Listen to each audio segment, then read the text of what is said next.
من يهده الله فلا مضل له ومن يضلل فلا هادي له وأشهد أن لا إله إلا الله وحده لا شريك له وأشهد أن محمدا عبده ورسوله صلى الله عليه وسلم لا نبي بعده. Ibu-ibu, bapak-bapak jamaah Masjid Al-Irsyad, semoga semuanya diberikan kesehatan, umur yang panjang dalam ketaatan, diberikan kemudahan dalam menjalankan ibadah, istiqomah, dan semoga Allah karuniakan husnul khatimah. Amin. Insya Allah pagi ini dan 3 pertemuan yang bersambung kita akan mentadaburi salah satu dari bagian surah Luqman, yakni dari ayat 12 sampai 19 nggih. Kita akan kaji, kita tadabburi apa yang Allah firmankan terkait dengan kisah Luqman yang penuh dengan pelajaran untuk kita semuanya. Baik, saya bacakan untuk kesempatan kali ini mungkin sebagai pengantar, ini ayat yang ke-12.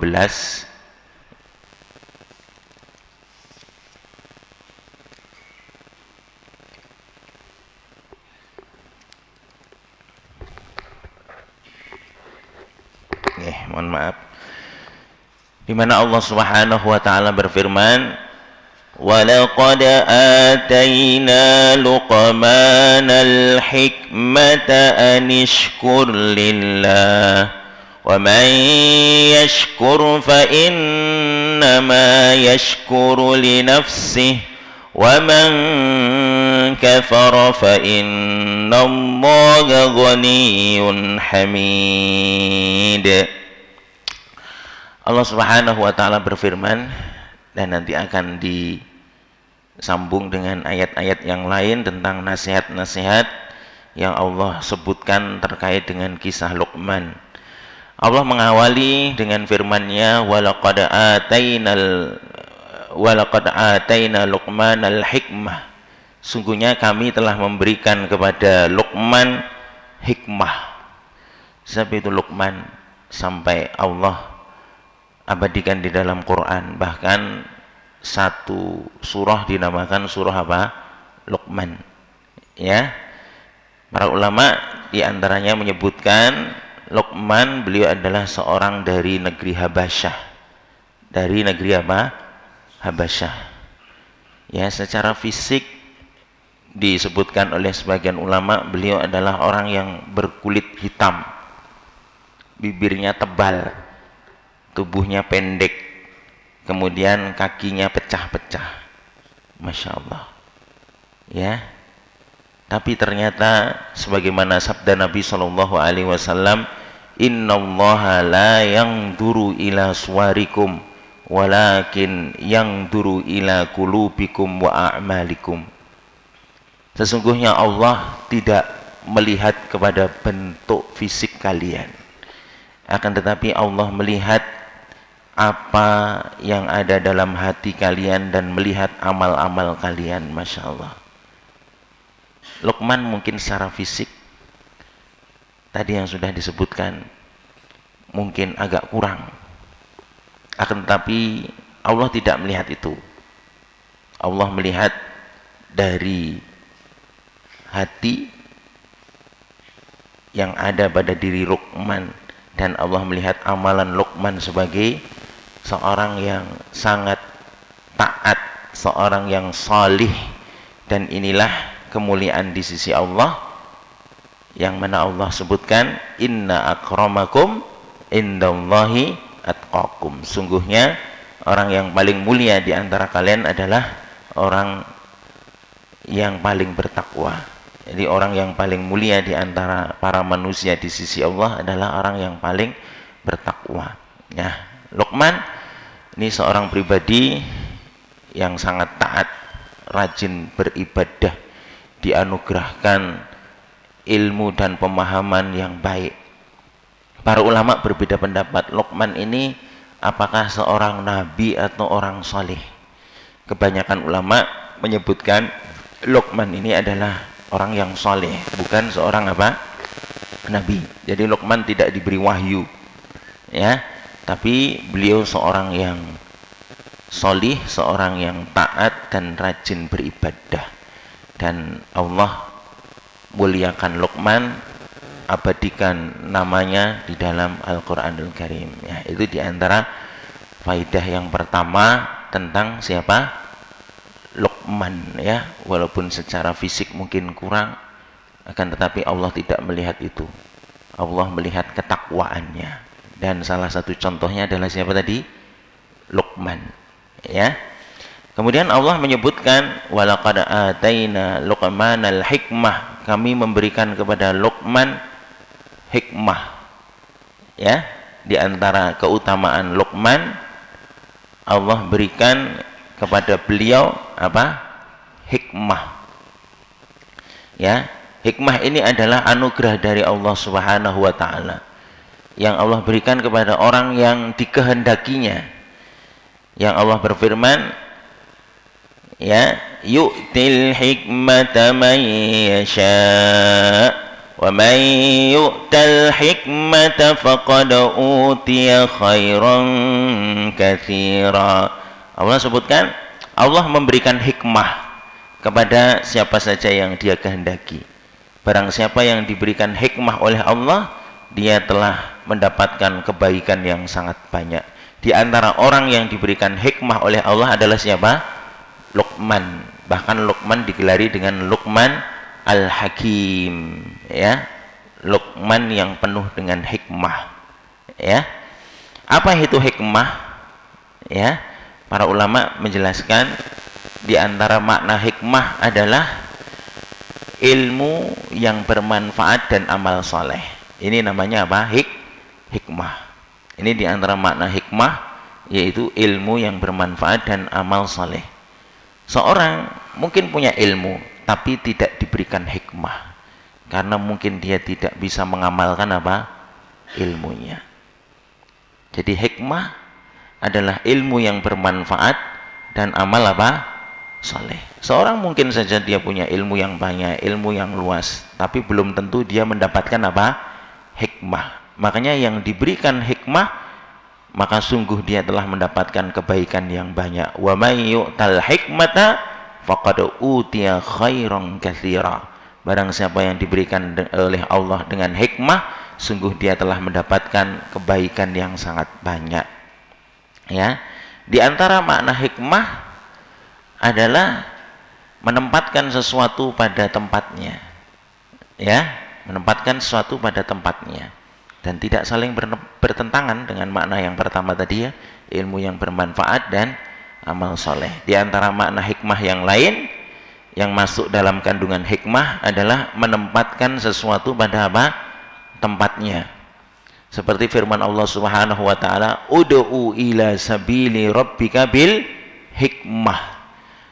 Ya, serulah manusia ke jalan Tuhanmu dengan hikmah. Ya, ini ya ditempatkan sesuai dengan tempatnya.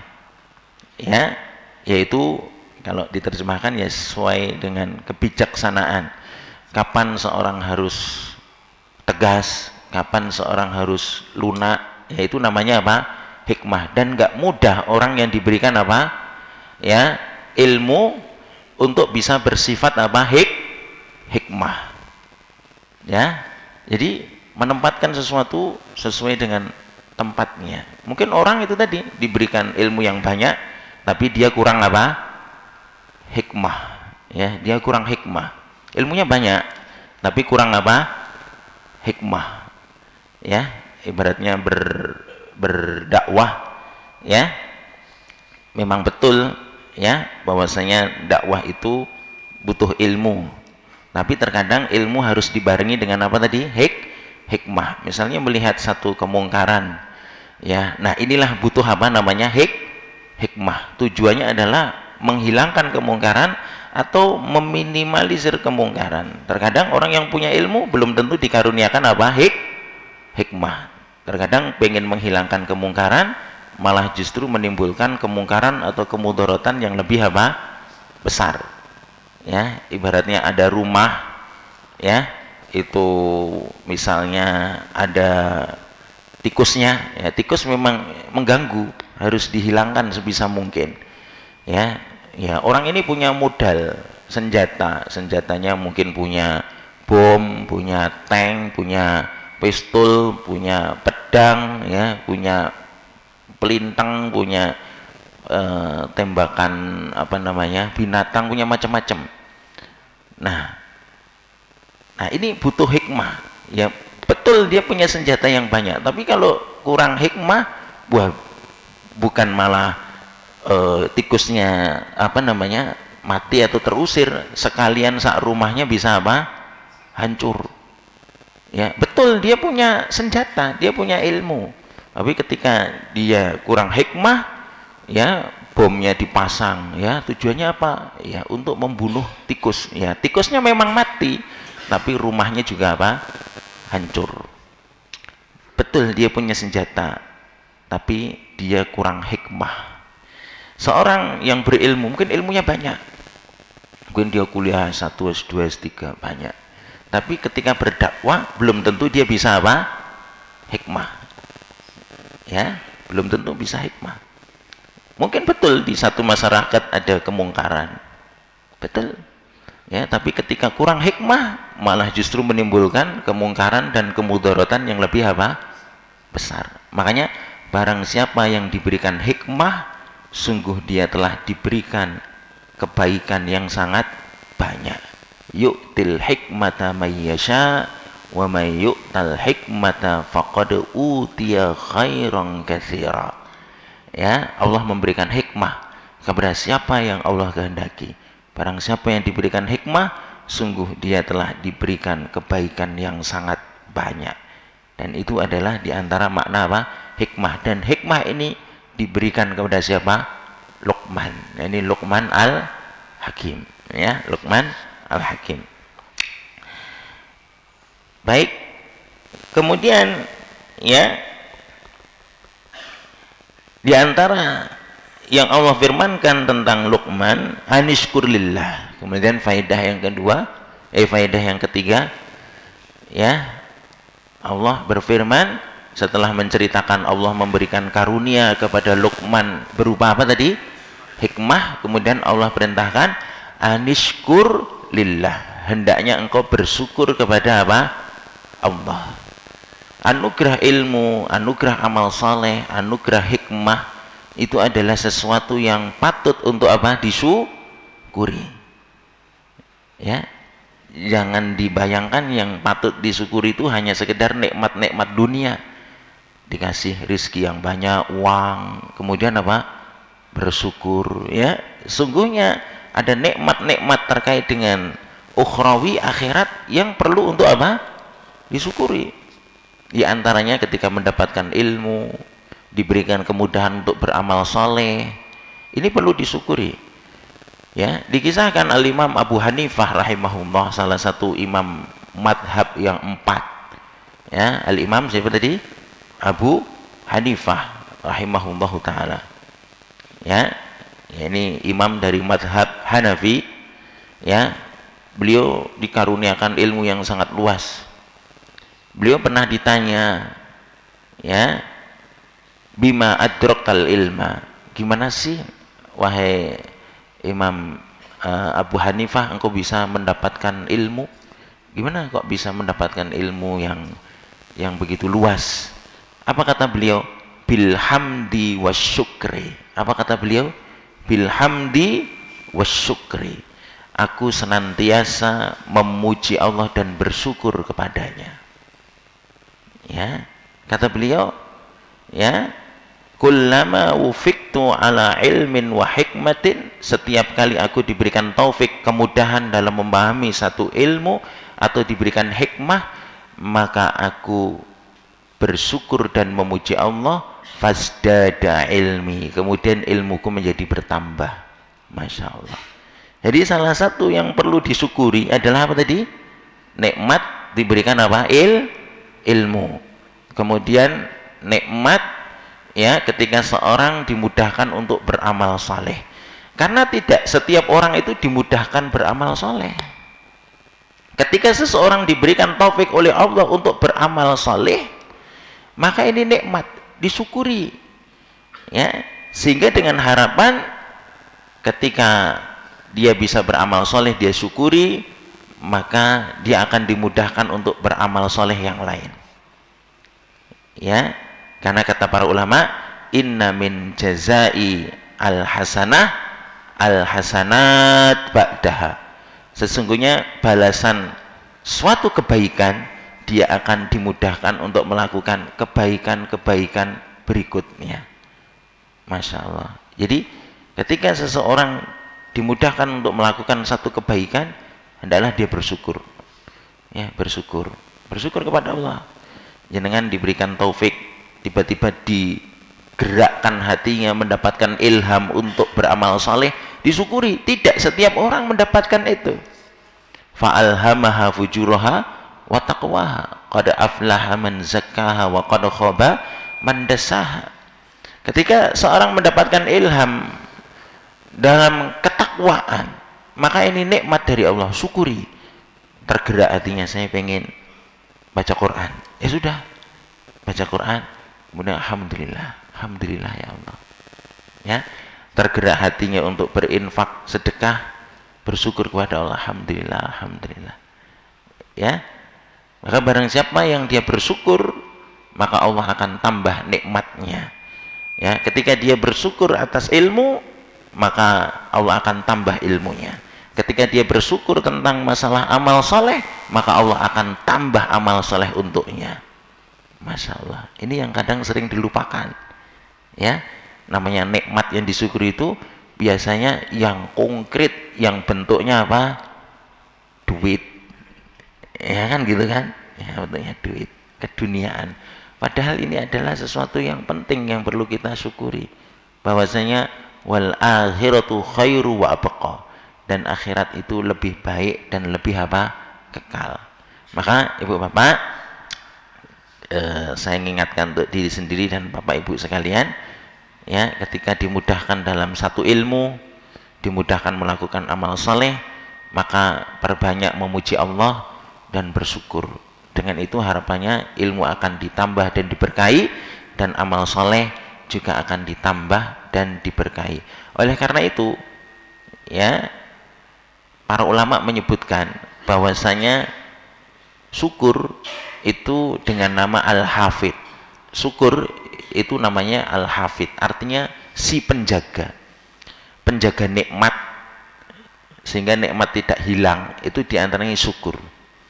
Di antara ulama ada yang menyebutkan qayyidu an-ni'am bisyukri, ikatlah nikmat dengan apa? Syukur, ya. Dan sekali lagi, di antara nikmat yang agung adalah nikmat akhirat, nikmat dimudahkan dalam ilmu dan amal soleh, ya. Barangkali ketika seorang melakukan amal soleh, banyak amal solehnya, kemudian dia futur, dia tidak bisa istiqomah. Barangkali ketika dulu dia melakukan nikmat, diberikan taufik oleh Allah, ya, mendapatkan nikmat beramal soleh, mungkin dia kurang bersyukur, ya. Karena balasan bagi orang yang kurang bersyukur, Allah akan, ya, bisa cabut nikmatnya, ya. Allah bisa cabut, ya. Maka waliyadzubillah, jadi hendaklah kita banyak mensyukuri nikmat. La in syakartum la azidannakum, ya, wala in kafartum inna adzabi lasyadid. Kalau bersyukur Allah tambah nikmatnya, kalau kufur nikmat, ya, azab Allah sangat pedih. Di antaranya akan dihilangkan nikmat tersebut, waliyadzubillah. Itu di antara faedah yang ketiga. Kemudian faedah yang lain, ya, Allah Subhanahu wa taala berfirman, wa may yashkur fa innama yashkuru li nafsi. Barang siapa yang bersyukur, ya, fa innama yashkuru li nafsi, sesungguhnya dia telah bersyukur, berterima kasih untuk dirinya sendiri. Apapun yang kita lakukan sejatinya adalah untuk diri kita sendiri. In ahsantum ahsantum li anfusikum. Jika kalian berbuat baik, sejatinya kalian telah berbuat baik untuk diri kalian sendiri, ya. Ketika kita membantu orang, ya, memang betul orang yang kita bantu ini senang, dia terbantu urusannya, tapi mindset kita jangan ke orang lain saja. kita bisa bantu orang lain. Orang yang dibantu itu apa? Senang. Memang terbantu urusannya melalui sebab kita. Tapi jangan ujub. Ya, sejatinya kita berbuat baik itu, kita berbuat baik untuk diri kita apa? Sendiri. Dan janji Nabi sallallahu alaihi wasallam, "Wallahu fi aunil 'abdi ma kana al-'abdu fi auni akhihi." Allah akan senantiasa membantu seorang hamba manakala hamba tersebut suka membantu apa? Saudaranya. Ini salah satu contoh. Pertanyaannya, pernah nggak Bapak Ibu dibantu, ditolong orang yang orang tersebut belum pernah kita bantu? Pernah nggak? Ada satu momen, ada orang yang belum pernah membantu kita, atau bahkan orang yang belum kita kenal, itu menjadi sebab kita dimudahkan urusannya. Pernah nggak? Pernah. Pernah. Barangkali itu diantara jalan yang Allah berikan. Jadi belum tentu ketika kita membantu orang lain, ketika kita mendapatkan satu hal yang kita butuh bantuan, belum tentu bantuannya itu berasal dari orang yang kita bantu. Terserah Allah sesuai dengan caranya. Tapi yang jelas, wallahu fi aunil 'abdi ma kana al-'abdu fi auni akhihi. Allah akan membantu seorang hamba manakala dia suka membantu saudaranya. Maka mindset yang kita tanamkan ketika kita membantu orang lain, insya Allah segala urusan akan mendapatkan pertolongan dan bantuan dari Allah, karena manfaat itu kembalinya ke diri kita. Ya, in ahsantum li anfusikum. Ya, tapi kalau mindset kita ini kita bantu, mindsetnya hanya objek yang kita bantu, maka ini akan menjadi ujub, sombong. Padahal hakikatnya kita berbuat baik itu, kita berbuat baik untuk siapa? Diri kita sendiri. Sehingga kita akan banyak bersyukur kepada Allah. Ya, betapa banyak urusan kita dimudahkan oleh Allah. Barangkali salah satu sebabnya adalah ya, kita pernah membantu orang lain. Maka hendaklah kita ringan ya dalam membantu orang lain, dengan ilmu kita, dengan tenaga kita, dengan pemikiran kita, dengan harta kita, dengan jabatan kita. Maka jika kita betul-betul membantu tulus karena Allah, maka yakin wallahu fi aunil 'abdi maka nal 'abdu fi auni akhihi, ya, bahwasanya Allah akan senantiasa membantu ya seorang hamba manakala dia suka membantu saudaranya. Karena apa? Wa may yashkur fa innama yashkuru li nafsi. Barang siapa yang bersyukur, maka akibat baik dari syukurnya itu kembali ke dirinya sendiri. Ya, demikian Allah Subhanahu wa taala juga berfirman, "Man 'amila shalihan fali nafsi." Seperti dalam surah Fussilat ya ayat 46. Allah berfirman, "Man 'amila shalihan fali nafsi." Barang siapa beramal soleh, sejatinya untuk dirinya sendiri. Amal soleh yang kita lakukan itu manfaatnya untuk diri kita sendiri. Baik dari ibadah yang kita lakukan, mulai sholat, puasa, itu untuk diri kita sendiri. Ataupun ibadah yang terkait dengan muamalah kepada orang lain, itu nanti ya sejatinya itu adalah kembalinya ke diri kita sendiri. Itu di antara faedahnya. Kemudian wa man kafara fa innallaha ghaniyyun hamid. Ya, barang siapa yang kufur, ya, kufur nikmat, apakah akan merugikan Allah? Tidak. Fa innallaha ghaniyyun hamid. Sesungguhnya Allah Maha Kaya. Ghani, kaya dan tidak butuh. Ya, Allah itu ghaniyun 'anil alamin. Allah itu Maha Kaya, tidak butuh terhadap seluruh alam. Ya, Allah Maha Kaya, ya, dan Allah Maha terpuji. Ya, jadi sebaliknya, barang siapa yang beramal soleh manfaatnya untuk diri sendiri, kalau beramal keburukan tidak memudaratkan Allah, tapi justru bisa memudaratkan diri sendiri. Ya, Allah berfirman, "Man 'amila shalihan fali nafsi wa man asa'a fa 'alaiha." Barang siapa yang berbuat buruk, maka akibatnya kembali kepada dirinya sendiri. Disebutkan dalam sebuah hadis qudsi, ya, hadis qudsi, Allah Subhanahu wa taala berfirman, "Ya ibadi, law anna awwalakum wa akhirakum wa insakum wa jinnakum kanu ala atqa qalbi rajulin wahidin minkum ma zada dzalika fi mulki syai'a."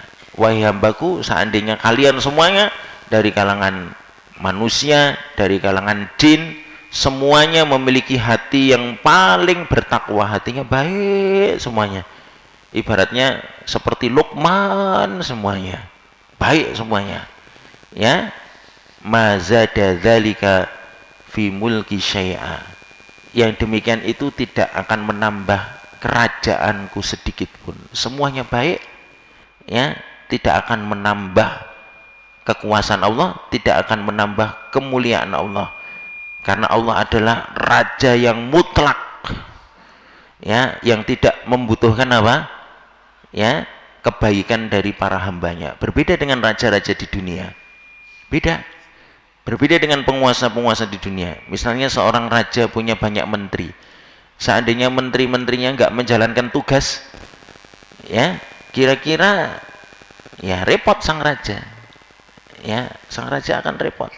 Seandainya raja-rajanya menunaikan tugas dengan baik, maka rajanya akan banyak mendapat manfaat. Itu raja di dunia masih butuh, tapi Allah adalah ghaniyun 'anil alamin. Allah itu maha kaya, tidak butuh. Makanya Allah kemudian menyebutkan dalam hadis qudsi tersebut, "Ya ibadi law anna awwalakum wa akhirakum wa insakum wa jinnakum kanu ala afjari qalbi rajulin wahidin minkum ma naqasa dzalika min mulki syai'a." Wahai hambaku, seandainya pun kalau di antara kalian seluruhnya, manusia, jin dan manusia semuanya memiliki hati yang paling fajir, paling buruk kayak Fir'aun semuanya, misalnya, mana qasadzalika min mulki syai'a, ya, yang demikian itu tidak akan mengurangi kerajaanku sedikit pun, tidak akan ngefek, karena Allah itu wa man kafara fa innallaha ghaniyyun hamid. Kalaupun mereka kafir atau kufur nikmat, Allah maha kaya, Allah tetap terpuji, ya, Allah tetap terpuji, tidak akan berkurang kerajaan Allah, kemuliaan Allah tidak akan berkurang, tidak akan berkurang. Nah, ini terkait dengan, ya, kekuasaan kerajaan mutlak dari Allah Subhanahu wa taala. Nah, ini terkait di antara faedah dari surah Luqman ayat berapa tadi? Ya, 12. Dan para ulama menyebutkan tentang syukur, ya, bahwasanya syukur nikmat itu memiliki 3 rukun. Ya, memiliki 3 rukun. Yang pertama, diyakini dalam hati. Diyakini dalam apa? Hati. Ya, bahwasanya nikmat itu datangnya dari Allah. Jangan seperti Qarun. Jangan seperti apa? Qarun. Qarun menjadi kaya raya. Kemudian Qarun mengatakan, innama utituhu ala ilmin indi. Saya dapat kekayaan yang banyak seperti ini karena keahlianku. Ada nggak para penerus Qarun? Ya, Qarun itu ketika dia kaya raya, dia sesumbar mengatakan, innama utituhu ala ilmin indi. Saya bisa sukses kayak gini, kaya raya, karena keahlianku. Masya Allah. Ya, maka seorang mukmin meyakini apa yang Allah berikan dari banyak nikmat itu harus diyakini itu pemberian dari Allah. Wa ma bikum min ni'matin faminallah. Nikmat apa saja yang kamu peroleh itu datang dari Allah. Ya, itu datang dari Allah. Manusia hanya berikhtiar saja, dan Allah lah yang memberi. Maka jangan merasa kesuksesan apapun itu karena, ya, hanya melalui semata-mata ikhtiar sebab dirinya enggak. Seorang mukmin harus meyakini bahwasanya semua nikmat itu datangnya dari Allah Subhanahu wa taala. Ya, semua nikmat datangnya dari Allah Subhanahu wa taala. Nikmat apapun, termasuk nikmat ilmu. Nabi SAW, beliau seorang yang tidak bisa baca, tidak bisa apa? Tulis. Tapi Allah pilih menjadi orang yang paling berilmu. di antara makhluknya diberikan apa?